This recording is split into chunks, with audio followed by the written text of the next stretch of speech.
சங்கீதம் எழுதின புஸ்தகம் 128 அதிகாரம் 5வது வசனம். கர்த்தர் சீயோனிலிருந்து உன்னை ஆசீர்வதிப்பார், நீ ஜீவனுள்ள நாளெல்லாம் எருசலேமின் வாழ்வை காண்பாய். ஆண்டவருடைய வார்த்தை சொல்கிறது போல சீயோனிலிருந்து தேவன் நம்மை ஆசீர்வதிக்க போதுமானவராயிருக்கிறார். சியோன் என்பது ஆண்டவர் வாசம் பண்ணுகிற ஒரு ஸ்தலம்.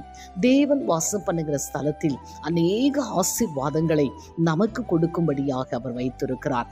நீங்களும் நானும் ஆண்டவருக்கு பயந்து ஜீவிக்கும் பொழுது கர்த்தர் நமக்கு சியோனின் ஆசீர்வாதத்தை கொடுத்து அவர் ஆசீர்வதிப்பார். இன்றைக்கு ஒரு மனிதன் நம்மை ஆசீர்வதிப்பான் என்று சொன்னால் ஒரு குறிப்பிட்ட காலகட்டம் தான் அந்த ஆசீர்வாதங்களை நம்மால் அனுபவிக்க முடியும்.